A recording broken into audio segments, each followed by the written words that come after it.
ایمان کو چھوڑ کر، سچے نبی اور صحیح راستہ عمل کو چھوڑ کر اپنے مفاد کے پیچھے چلتے ہیں، اپنے فائدے کو ترجیح دیتے ہیں، اللہ کو اور اس کے رسول کو جو حق بات بتاتے ہیں ان کے ساتھ چلنے کے لیے تیار نہیں، تو فرمایا بشر المنافقین، ان منافقوں کو خوشخبری سنا دیں بأن لہم عذابا علیما، کہ وہ جماعت حق کو چھوڑ کر، سچے راستے کو چھوڑ کر اپنے مفاد کی وجہ سے جس کو اختیار کر چکے ہیں ان کے لیے دردناک عذاب تیار ہے۔ اب وہ عذاب سے نہیں بچ سکتے۔ یہ منافقت کا عمل انسانوں کو عذاب علیم میں مبتلا کرتا ہے۔ اس لیے اللہ تعالیٰ نے تفصیل کے ساتھ قرآن حکیم میں منافقین کا حال بیان کیا، ان کا کردار بیان کیا، ان کے اخلاق بیان کیے، ان کے رویے بیان کیے، تاکہ مسلمان ان کو اختیار کر کے تباہی کی طرف نہ جائیں۔ اس لیے منافقت سے اپنے آپ کو بچانا ہے۔ اس بیان کرنے کا مقصد دوسروں کو منافق ڈکلیئر نہیں کرنا ہے ہم نے، کہ ہم کسی کے خلاف منافقت کا فتویٰ دیں، بلکہ اپنا جائزہ لینا ہے ہر آدمی نے کہ ہم کہیں منافقت کی طرف تو نہیں جا رہے۔ اللہ تعالیٰ ہمیں اس سے محفوظ رکھے۔ فرمایا یہ منافقین یہ کیوں اللہ کے عذاب کا شکار ہوئے؟ اس لیے الذین یتخذون الکافرین اولیاء، انہوں نے کافروں کو دوست بنا لیا، یہ ان کے ساتھ جڑ گئے، یہ ان کے مفادات کے ساتھ انہوں نے اپنے مفاد جوڑ لیے۔ اس لیے کافروں کی دوستی لگانا، مسلمانوں کو چھوڑ کر مسلمانوں کے فائدے کو نظر انداز کرنا، یہ بہت بڑا جرم ہے۔ جو مسلمان یا جو لیڈر اور جو رہنما مسلمانوں کے فائدے چھوڑ دیں اور کافروں کے فائدے کے لیے کام کریں تو وہ منافقت کی زمرے میں آئیں گے۔ اس لیے قرآن کہتا ہے کہ انہوں نے مسلمانوں کو چھوڑ دیا، کافروں سے دوستی لگا لی، ان کے فائدے کے لیے کام کرتے ہیں، تو اور چاہتے کیا ہے، کیوں کرتے ہیں؟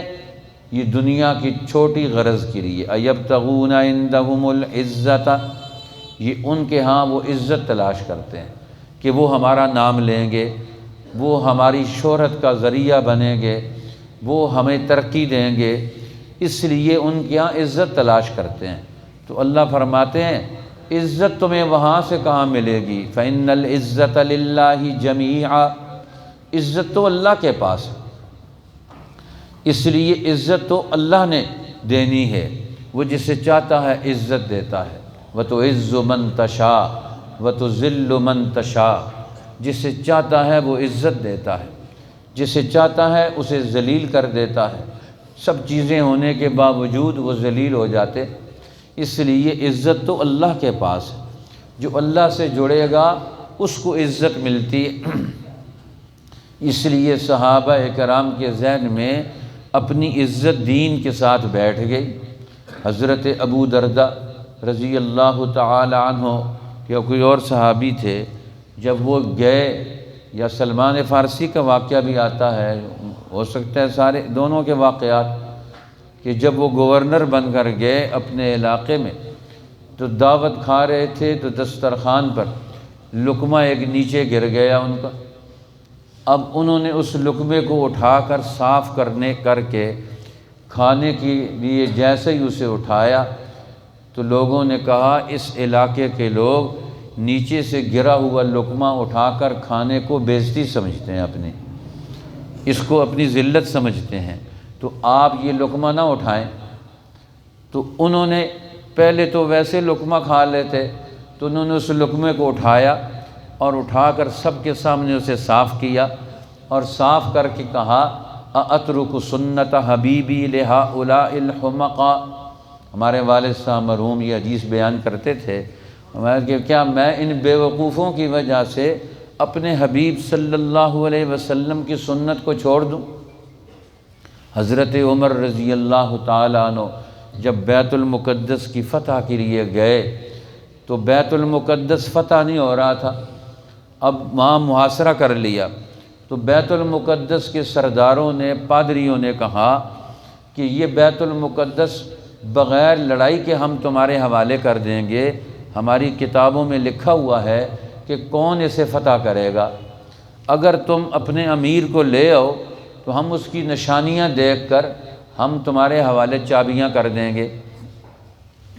تو انہوں نے لشکر کا جو امیر تھا اسے لے گئے، تو سارے پادریوں نے اس کو دیکھا، دیکھ کر کہنے لگے کہ یہ تو وہ امیر نہیں ہے کہ جو بیت المقدس کو فتح کرے گا۔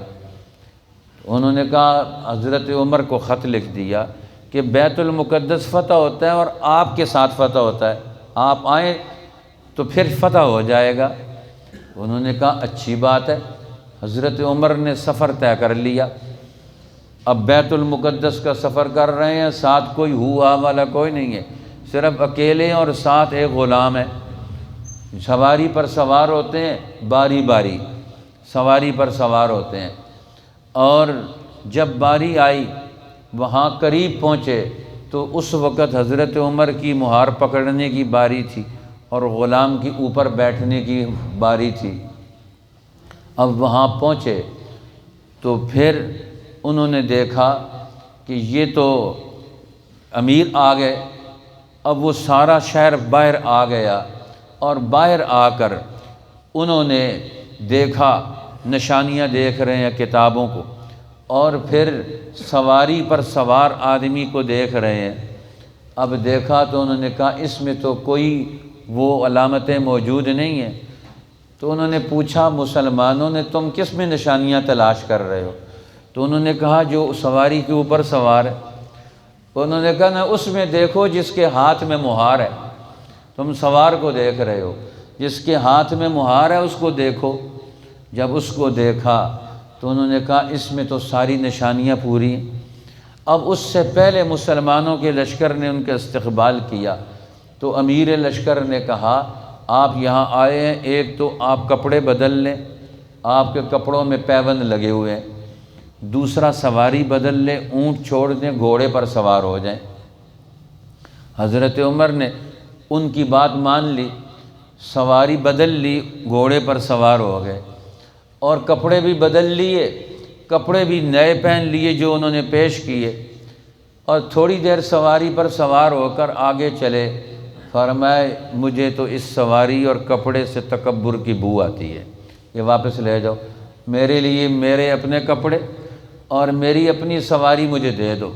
اور پھر فرمایا، اصول سمجھایا، تم کپڑوں میں عزت تلاش کرتے ہو، تم سواریوں میں عزت تلاش کرتے ہو، تم مکانوں میں عزت تلاش کرتے ہو، الحمدللہ الذی اعزنا بالاسلام، سب تعریفیں اس اللہ کے لیے ہیں جس اللہ نے ہمیں اسلام سے عزت دی ہے۔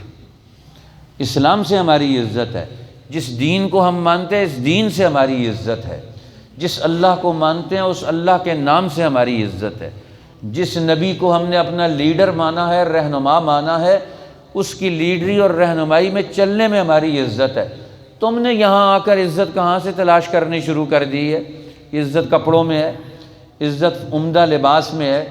یہ تو ان بادشاہوں کا، ظالموں اور متکبروں کا طریقہ ہے، یہ اپنی عزت اس میں تلاش کرتے ہیں، لمبے لمبے کپڑے پہنتے ہیں، بڑے بڑے بلند محلات بناتے ہیں، ایک برتن کے بجائے 100 برتن استعمال کرتے ہیں۔ یہ تو عیش و عشرت کرنے والے، انسانوں کی لوٹ مار کرنے والے ان ظالموں کا تمدن ہے، یہ ہمارے نبی کا تمدن تو نہیں۔ عزت تو ہمارے ہے، آج یہ ہمارے سامنے کیوں جھکے ہوئے؟ ہمارے نبی کے پاس کوئی بلڈنگیں، کوئی ان کے پاس کپڑے تھے، کوئی ان کے پاس ساز و سامان تھا؟ فرمایا الحمدللہ الذی اعزنا بالاسلام، سب تعریفیں اس اللہ کے لیے ہیں جس اللہ نے ہمیں اسلام کے ساتھ عزت دی ہے۔ پورا خطبہ ہے حضرت عمر کا مقام جابیہ پر، اور اس خطبے میں ساری توجہ دلائی، لوگوں کا رخ بدل دیا کہ تم عزت کہاں تلاش کرتے ہو۔ اب حضرت عمر رضی اللہ تعالیٰ عنہ وہ بادشاہ دیکھ کر، خلیفہ اور امیر دیکھ کر، ان کی سادگی کی وہ علامتیں ان کی کتاب میں لکھی ہوئی تھی، انجیل میں، انہوں نے ساری علامتیں پالی، چابیاں ان کے حوالے کر دیں، یہ لے لیں۔ یہ ہے عزت، عزت ذہن اور نظریے سے ملتی ہے، عقیدے سے ملتی ہے، صحیح عمل سے ملتی ہے، حق کے کردار سے ملتی ہے۔ آج پوری دنیا کے مسلمانوں کے پاس ملک بھی ہیں، پیسے بھی ہیں، فوجیں بھی ہیں، لیکن دنیا میں سب سے زیادہ ذلیل مسلمان ہیں۔ ہر میدان میں شکست کھائے ہوئے، دنیا کی ہر قوم سے بھیک مانگتے ہیں، جب وہ چاہتے ہیں ہمارے ملکوں پر حملہ کرتے ہیں، ہمارے لوگوں کو مار دیتے ہیں، قتل کر دیتے ہیں، آپس میں لڑائیاں ڈلوا دیتے ہیں۔ آج مسلمانوں سے دنیا میں سب سے زیادہ ذلیل کون ہوگا؟ لیکن ہم نے دین چھوڑ دیا، قرآن کا قانون، اس کا نظام اپنی زندگی سے نکال دیا۔ آج عزت چاہتے ہیں۔ منافقین بھی یہی چاہتے تھے کہ کفر کا نظام چلتا رہے اور مسلمان اس باطل نظام کے ساتھ اپنی زندگی بسر کریں، اور اللہ کے پیغمبر چاہتے تھے اس کو تو شکست دینی ہے، صرف حق چلے گا، ایک بات چلے گی، یہ باطل اور حق رلا ملا ہوا نہیں چلے گا۔ اس لیے فرمایا وَقَدْ نَزَّلَ عَلَيْكُمْ فِي الْكِتَابِ، اللہ نے قرآن میں پہلے یہ بات اتار دی۔ کیا بات اتار دی؟ ان اذا سمعتم، جب تم سنو، آیات اللہ یکفر بہا، جہاں اللہ کی آیتوں کا کفر کیا جائے، جہاں اللہ کے قانون کا کفر کیا جائے، ویستہزأ بہا، جہاں اللہ کے حکموں کا مذاق اڑایا جائے، اس کا عمل بھی نہ کریں، الٹا مذاق اڑائیں۔ فرمایا ایسے کفر کرنے والے، مذاق اڑانے والی مجلسوں میں تم جا کر بیٹھتے ہو، ان سے دوستیاں لگاتے ہو، ان کے ساتھ مل بیٹھ کر کھانے کھاتے ہو، ان کی مجلسوں میں رہتے ہو، وہ تمہارے دین کا نقصان کرتے ہیں، تمہاری کتابوں کو تباہ کرتے ہیں، تمہارے عمل کے کیڑے نکالتے ہیں، مذاق اڑاتے ہیں، تو تم ان کے ساتھ جا کر بیٹھو گے۔ فَلَا تَقْعُدُوا مَعَهُمْ،